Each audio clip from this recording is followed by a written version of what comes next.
All right, Shalom. Before I start, let me give all praises to Yahweh Bashem, Yahweh Shai, Bahashem, B'chakorash, double honors to the elders and apostles of Great Millstone. Peace, blessings, and salutations to all the elect Akim. Wakwate, learning and teaching in truth and sincerity. All right, this is the video that I wanted to do that I mentioned after watching Elder Apostle Tahar's video called Jake, They're Not Ready. And then that second one, he did a little video based on what I wanted to go into entirely, the statements that he was making, and how let me pull it up in front of me so I can read the title. This is basically a response and applying it to us today in these times. What did it say? Hard times create strong men. Weak men. Let me double click on it. Salaki, y'all. It's a cycle. Yep. Hard times create strong men. Weak men create hard times. So, hey, in the times that we're, man, that's a beautiful quote. Straightforward. And basically the point of this video, we can't be weak men in these last days and times. All right, because what's promised to us in the kingdom, see, that cycle is finally going to be broken because the apostle was breaking it down. The strong man he grew up in a hard time, so he'll be strong. Strong men go on to, here, let me read the quote. It says, hard times create strong men. Strong men create good times. Good times create weak men. Weak men create hard times. All right. But in the kingdom, that cycle is finally going to be broken because our people will no longer sin. All right. We'll finally all be righteous. So what, in these hard times that we have right now, what type of men do we need to be? Strong. All right. We need to be strong men in these final last days and times. All right. We have to be so strong, in fact, that we have to put away the old man. All right. We have to give up on certain of the things that we used to love and enjoy doing. All right. We have to, if that means, let's say every Saturday you had the family day, you would take your wife out and your children. You buy them all this, buy them all that. That has to diminish because now you have to do the work of Yahweh Bashem, Yahweh Shai. All right. So now in these last days and times, we have to remain hard. All right. We have to remain even hard to the point to where sometimes it may hurt. All right. So now let me get this scripture to start it off. God, let me grab this to show what I'm talking about. Ezekiel 37 and 25. It says, matter of fact, I'll start at 24. It says, and David, my servant, shall be king over them, and they all shall have one shepherd. They shall also walk in my judgments, and observe my statutes, and do them. And they shall dwell in the land that I have given unto Jacob my servant, wherein your fathers have dwelt, and they shall dwell therein, even they and their children, and their children's children forever. And my servant David shall be their prince forever. All right, so finally in the kingdom of heaven, the cycle of wickedness will be broken. All right. It tells you that, it says even they and their children's children forever. So in the kingdom of heaven is when we shall reap our rewards. We're going to reap what we have sown, Lord willing. All right. And just another scripture to reinforce that real quick.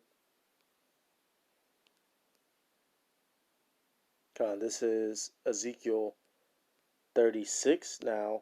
36, and I'm going to start at 9 now. It says, for behold, I am for you, and I will turn unto you, and ye shall be tilled and sown, and I will multiply men upon you, all the house of Israel, even all of it, and the cities shall be inhabited, and the waste shall be builded, and I will multiply upon you man and beast, and they shall increase and bring fruit, and I will settle you after your old estates, and will do better unto you than at your beginnings, and ye shall know that I am Yahweh Bashem Yahweh Shai. It says, power.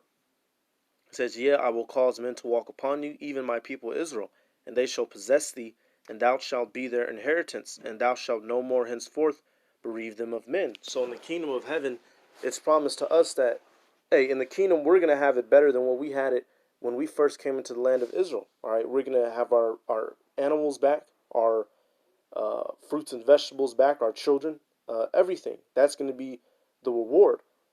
So knowing what's going to be at the end, how do we have to be up until that point? What type of mentality and mindset do we have to maintain to get there? And that's why the elder apostle Tahar, he was breaking down.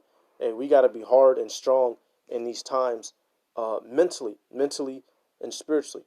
All right, foremost. All right, and then it relates unto the body, because if you have a strong mind and a strong spirit, then your body's going to be strong. All right, it's going to naturally roll over. All right, so let me get this out of Sirach. That whole, I mean, not Sirach, Second Esdras.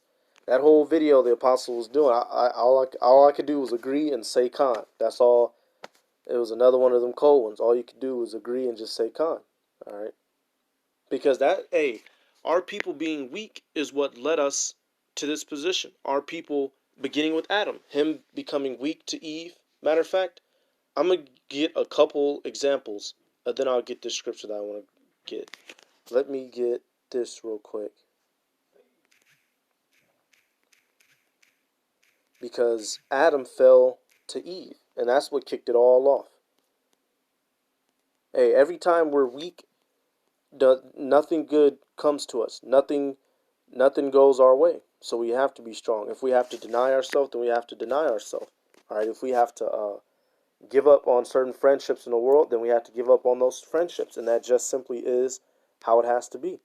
If you have to work a job that you might not like as much, but it's bringing in a sufficient amount of money, or if you need to leave that job and get a proper career to bring in sufficient amount of money for you and your household, then it is what it has to be.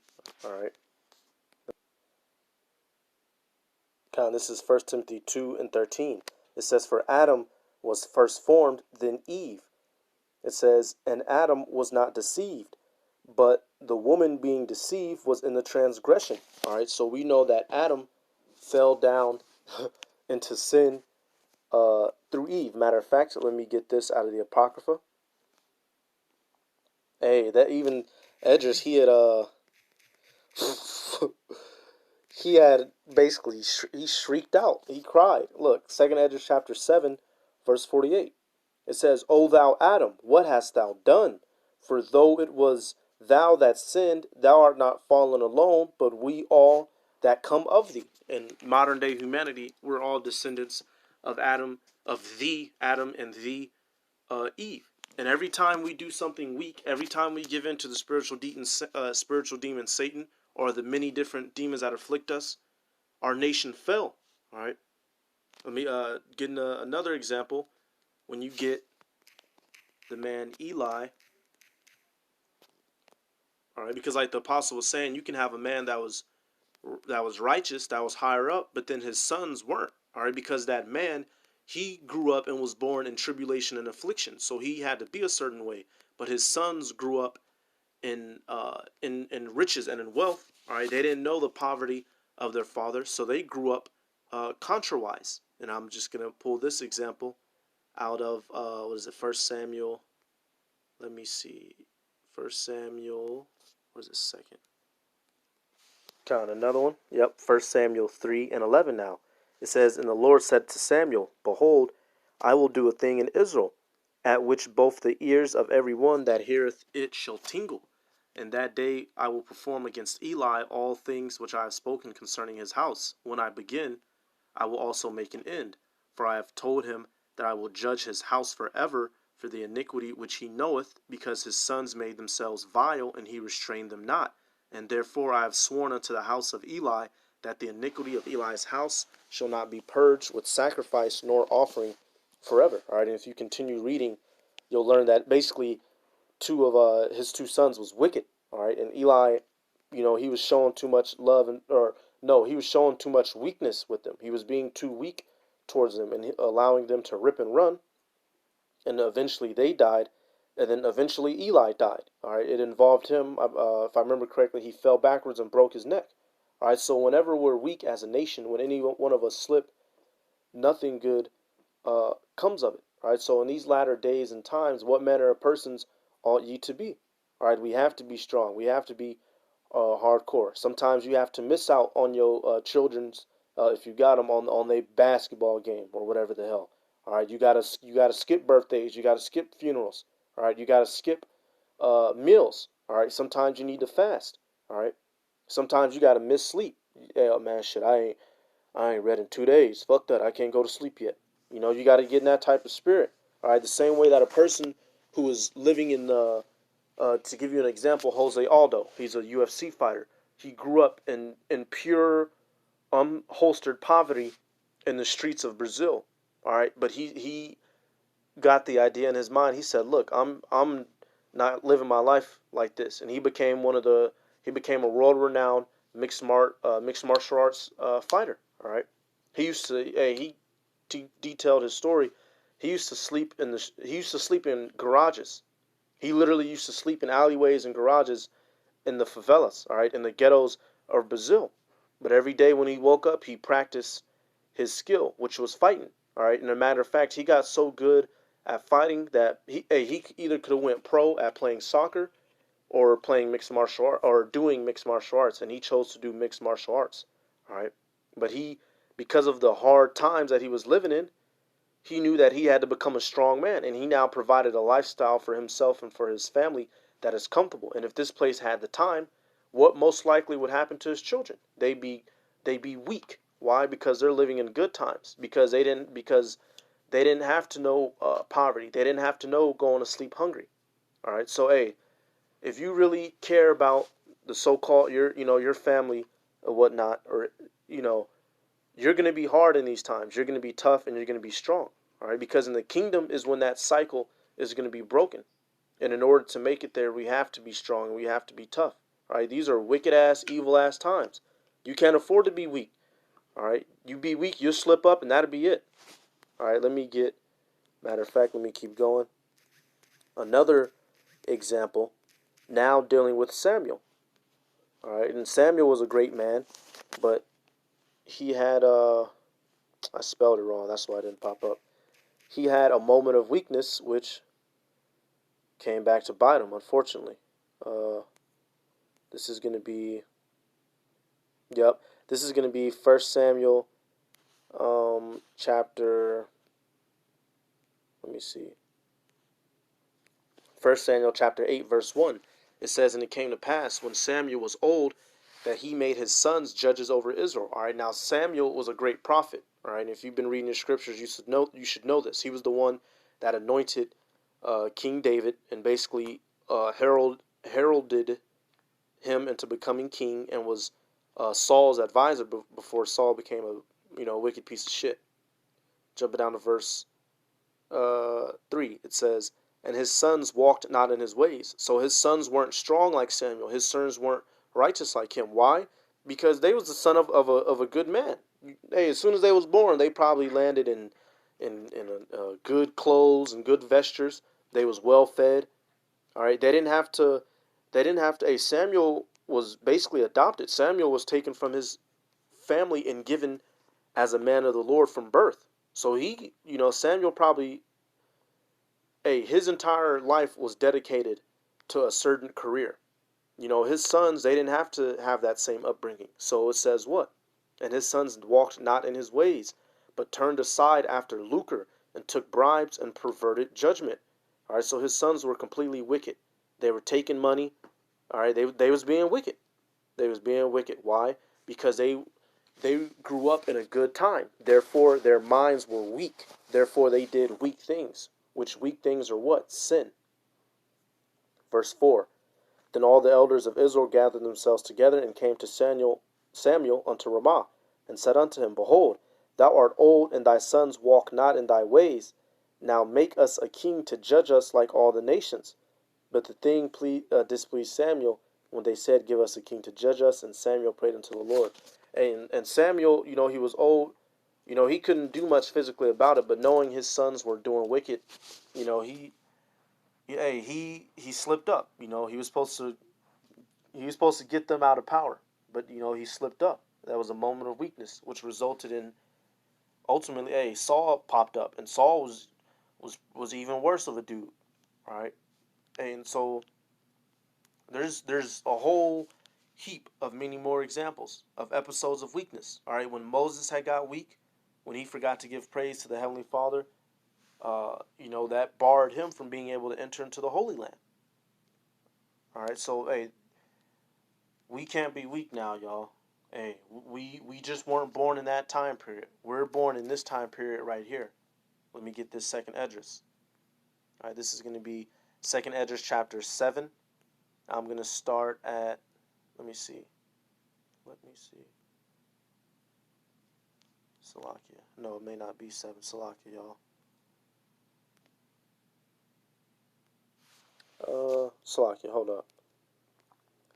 Okay, Khan Salak. But yeah, let me start up. Second Esdras chapter 7. I'm going to start at verse 10. It says, "And I said, It is so, Lord. Then said he unto me, Even so also is Israel's portion. Because for their sakes I made the world, and when Adam transgressed my statutes, then was decreed that now is done. Then were the entrances of this world made narrow, full of sorrow and travail." So in this world, that's what it's full of, sorrow and travail. It says they are but few and evil, full of perils and very painful. And that's what our life consists of, all right, for the majority of the people in the world. It says, "For the entrances of the elder world were wide and sure, and brought immortal fruit." So before the time, before back in Adam's time, and it's, man, that's a true statement. In Adam's time, the world was good. Adam didn't know hardness. So what? That's how Adam became weak, dealing with Eve. So man, that's just a true saying. I I'm shocked I haven't. I wish I would have heard it sooner. But that's a serious saying. When you look throughout all the history of the scriptures, weakness resulted in someone's downfall, and because of a good time is how it came about. Even dealing with Adam. So now verse 14. It says, "If then they that live labor not to enter into these to Slakia. If then they that live labor not to enter these straight and vain things, then they can never receive those things that are laid up for them." All right, so if you don't enter through the straight gate, if you don't go through the sufferings and through the hardship, then you can't receive the things laid up for us, which is what? The kingdom of heaven. So we have to go through this hell here, and we have to be strong and hardcore about it. All right. And so, matter of fact, let me get this now out of Matthew. Matthew chapter 19 and 29. It says, "And every one that hath forsaken houses, or brethren, or sisters, or father, or mother, or wife, or children, or lands, for my name's sake, shall receive 100-fold, and shall inherit everlasting life. But many that are first shall be last, and last shall be first." So, if you want to receive the benefits of the kingdom, you have to forsake many of the things in this world. Your own natural personality. If your natural personality, oh man, every time I wake up, I gotta touch that weed. I can't leave the house without my blunt. If that's the type of person you are in the world, you have to forsake that. If you were a mama's boy in the world, you have to forsake that. All up under your mama. Some go down. If you get fired from work, mama. You can't make a bill, mama. If you was one of them, you gotta let go of that spirit. Hey, if you if you was a family man, you have to pull back on that spirit a little bit. All right, you have to give up everything to receive that everlasting life. We have to be strong and hard, because in the kingdom, and once again, that cycle is finally going to be broken in the kingdom, because we're never going to be able to sin again. All right, so knowing that cycle is going to be broken, what manner of person ought we to be in these last days and times? And I gotta get it because I've said it. It's one of my favorites. Let me pull it up. Salakia, y'all. 2 Peter 3 and 11. Perfect.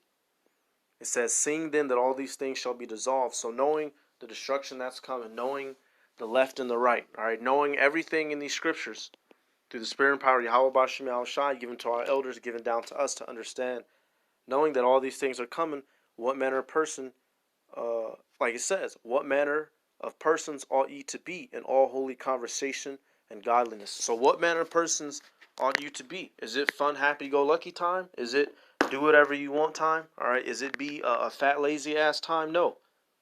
All right.